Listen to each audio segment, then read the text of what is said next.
Let me start today's topic, which is covalent bond theory of the semiconductors.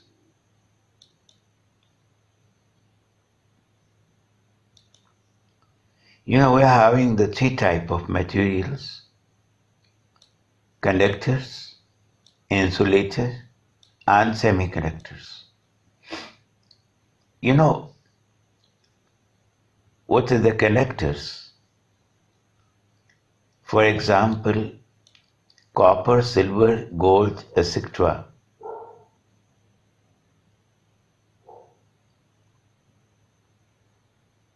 Copper are having very low resistance for electrical current. Okay. Now let's say example of conductor like copper. Copper having the atomic number 29 and electronic configuration is 2 in first shell, 8 in a second, 18 in the third shell, 18 or 2, 20, 28, and last shell contain only 1 electron. And copper copper is having a tendency to acquire the configuration like the noble gases. The outer shell should have 2, 8 or 18 electrons. So what is the possibility for the copper 29 having the configuration like noble gases? So this much. Okay. So copper atom loses its valence electron. Okay, this electron then is detached from the copper atom and copper itself becomes then ion. Copper gets the valency, positive valency 1 by losing this valence electron. Now this electron then becomes free. It moves inside the crystal, inside the copper chip or copper wire, and every copper atom loses its one valence electron. Okay, and all the copper atom then becomes the copper ions. The electron which is lost by the copper atom, okay, becomes free, and all the electrons, because every copper atom loses its 1 electron, so the number of electron becomes million, trillions. They are now free and they move inside in the copper chip or the copper wire, and they are responsible for the conduction because the copper having the free electrons, right? Now insulator, now there is not possibility for the atom to lose its electron or to gain the electron or to lose the electron. There is no free electron. For example, glass, wood. So if there is no free electron, what happens?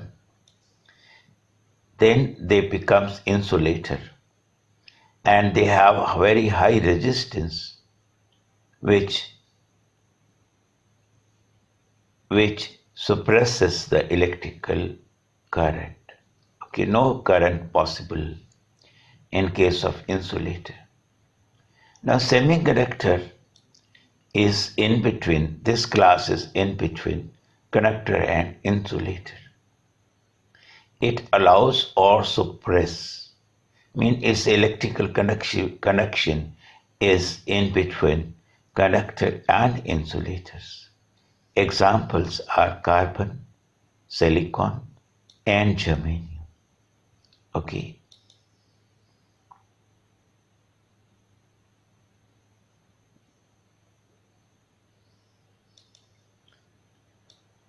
Now silicon has 4 valence electrons because the atomic number 14.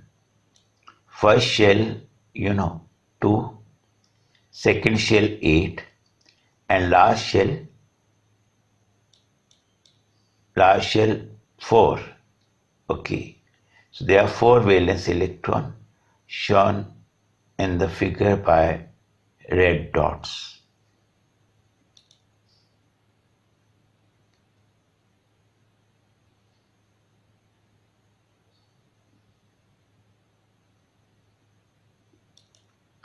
Silicon atom also wants to get the configuration like the noble gases. It wants that its outer shell should have the 8 electrons, but it is having 4.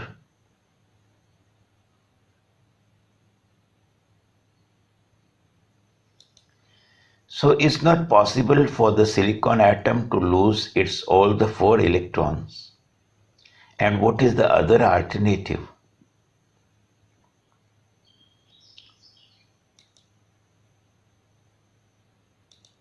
Other alternative is this silicon having its own 4 electrons. This silicon also having 4 valence electron. This also having 4. This also having 4. This also having 4. So this silicon atom share its 1 electron with this silicon. And this silicon share its 1 electron with this silicon. So that means these 2 electrons now, they are the part of this silicon as well as this silicon. Similarly, these 2 electrons, they are the part of these 2 silicon atoms. These 2 electrons, they are the part of these 2 silicon atoms. These 2 electrons, they are the part of these 2 silicon atoms. So this silicon now, it seems that it is having the 8 electrons, okay, instead of 4 by sharing the electrons. So its configuration is now like noble gases. It's not having any free electrons. Its outer shell is complete by 8.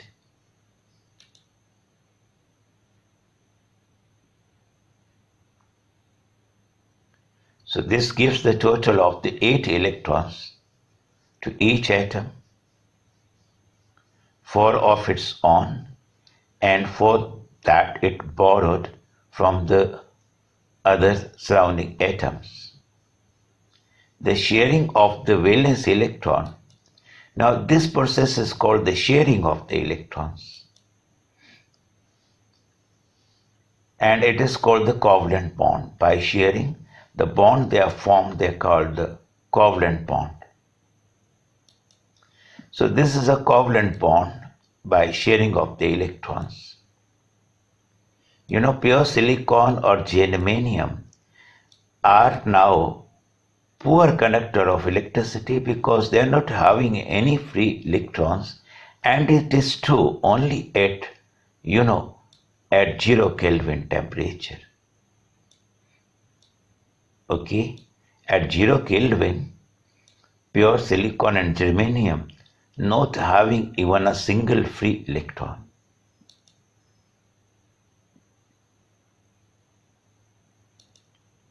So again the same figure, this bond is called the covalent bond, but here, different, external impurities added here, and that impurity may donate the electron to the semiconductor, and with the result, this impurity may give extra electron to the semiconductor, and thereby electrical conductivity increases of this type of semiconductor. And this is called extrinsic semiconductor because impurities added here.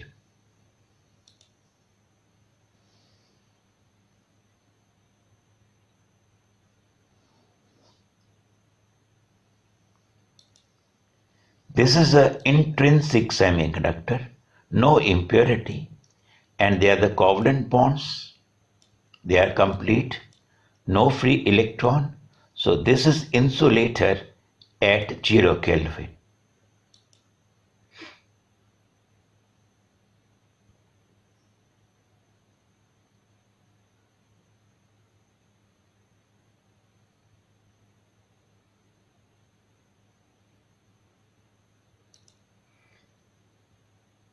Now if we if we give the heat or electrical energy to the semiconductor, what happens? Some bond may break. If a bond breaks, what happens? This bond breaks. Then the electron comes out of the bond. When the electron comes out the bond, and their vacancy is created at that place, and that vacancy is called a hole. Okay, the electrons comes out. Electron is having a charge minus E or minus Q, and from the place from where the electrons comes out, it acquires a charge, the opposite sense, that is plus E or plus Q. That vacancy is called a hole. Actually, it is a deficiency. Okay, because there should present an electron, but there is no electron now. That is called a hole.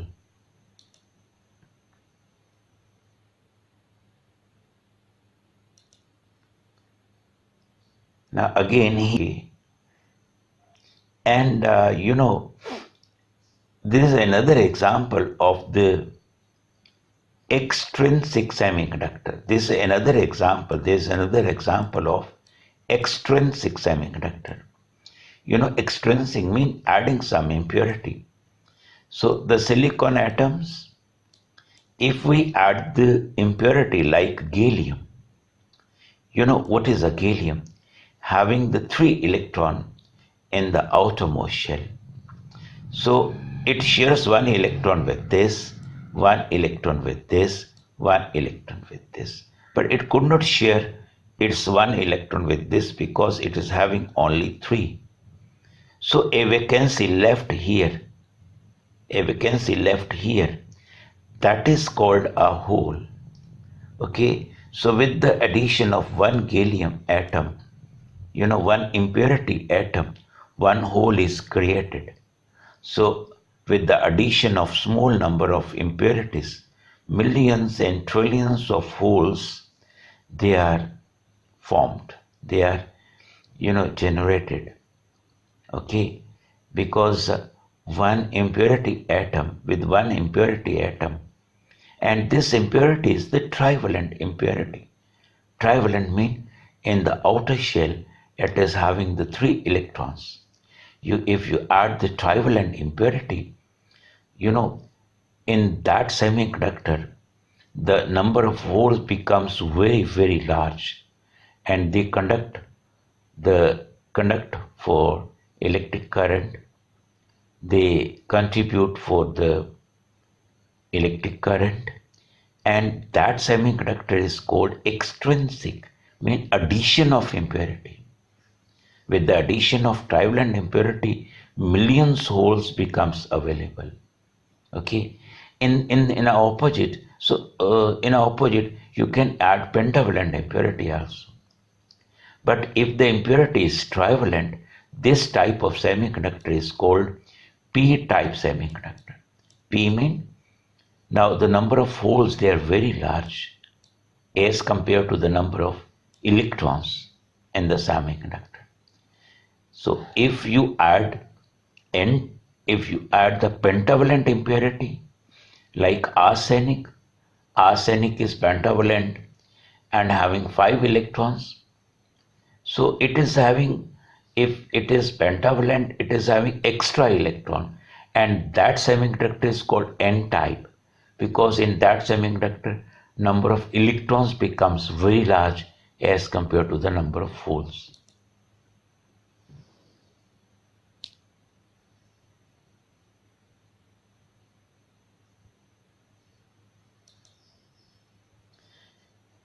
Now this is the example of the intrinsic semiconductor. There is no impurity. So this is not the N type or P type. This is simply a semiconductor. So it is called intrinsic. Now here, if the temperature is very low, that is the 0 Kelvin, all the bonds will be good and there will be no free electrons, there will be no conduction. But at the room temperature, some bond may break, like this bond breaks and electrons comes out. And the place from where the electron comes out, a hole is formed. So with the breakers of one bond, one electrons and one holes becomes available and they can contribute for the electrical conduction. If there is no potential is applied, they will move in the random direction, electron as well as the hole. So if we add some energy to the semiconductor, the electron from the valence band may jump to the conduction band, and then a hole is created in the valence and electron becomes free in the conduction. The hole will move randomly in the valence band and the electron can move freely in the conduction band. Energy can be added to the semiconductor by applying heat or by, this is, we are talking about intrinsic. There is no impurity. So, valence electron absorb the energy and they break the covalent bonds. They come out of the bond and they contribute for the current.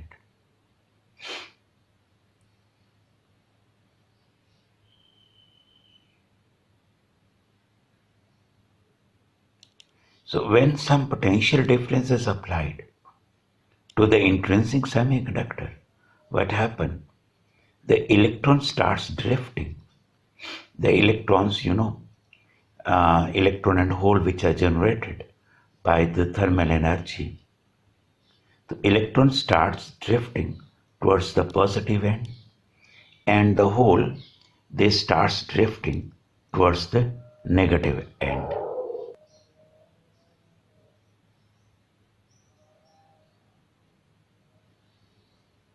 So there is two types of current, the electron current and second the hole current.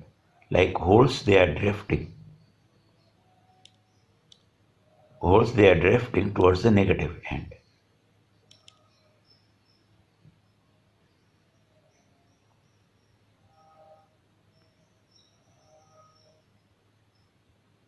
So there is another current. There are two types of current, electron current and the hole current.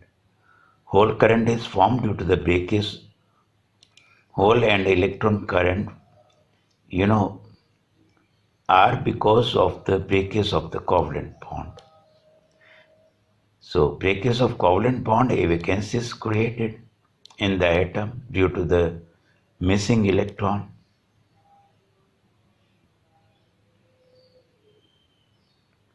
That vacancy is referred as, or it is called, hole. The hole also moves. If no potential, then it moves randomly. If there is a potential, then it moves towards the negative end of the potential.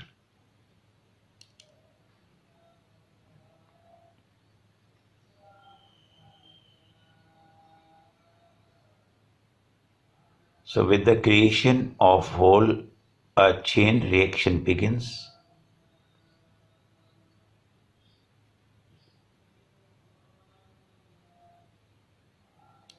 There is a process that how the holes moves. So it is shown that how the holes how the holes moves. Actually, hole is not moving. Electrons, jumps to a vacancy. When the electron jumps to fill the vacancy, that means the hole shifted to that place. when the vacancy is created here, then this electron may fill this vacancy, then holes shifted to this place. So in this way, the hole moves. So actually, in a real sense, hole is not moving. Electron is filling the vacancy and hole is shifting to other place. Just look very carefully this figure, this animation.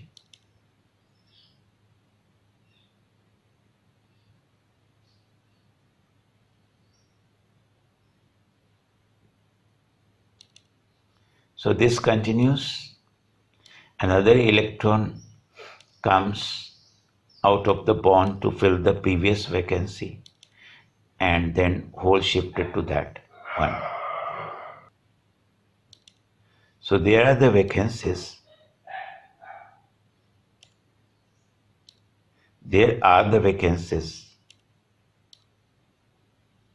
And how the vacancies move. There are the vacancies, and how the vacancies they move randomly, shown in the animation.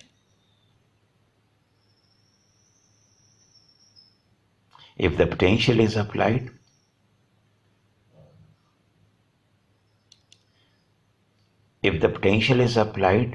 then the vacancies, mean holes, they starts drifting to this end.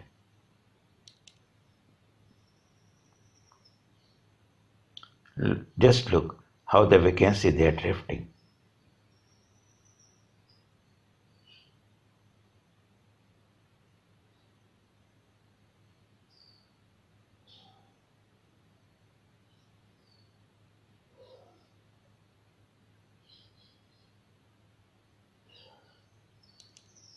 So actually, electron jumps to the vacant place, and it seems that the hole is, hole is shifting from one place to the second one.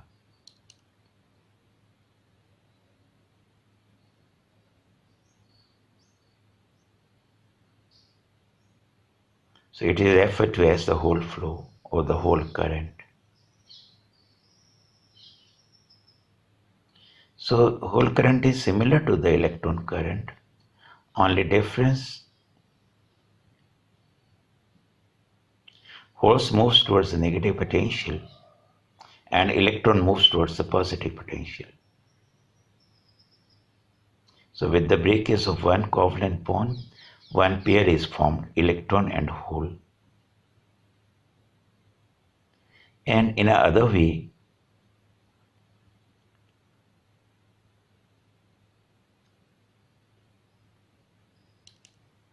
now we can explain like this, that there is a valence band, there is a conduction band. When no energy is given to the semiconductor, no electron jump from valence to conduction, and it is poor conductor. Okay, it will not conduct. Now when some energy is given, electron jumps from valence to conduction, and the place from where the electron jumps, a hole is created here, and electrons becomes free in the conduction. With more energy, more electron jumps to conduction, and number of holes becomes available in the valence, and number of electrons becomes free in the conduction. And with the movement of the holes and movement of the electron, they are responsible, they contribute to the electrical conduction current. It is shown that electron jumps to the conduction band. It is shown that electron jumps to the conduction band and a hole is formed in the valence and electron becomes free in the conduction.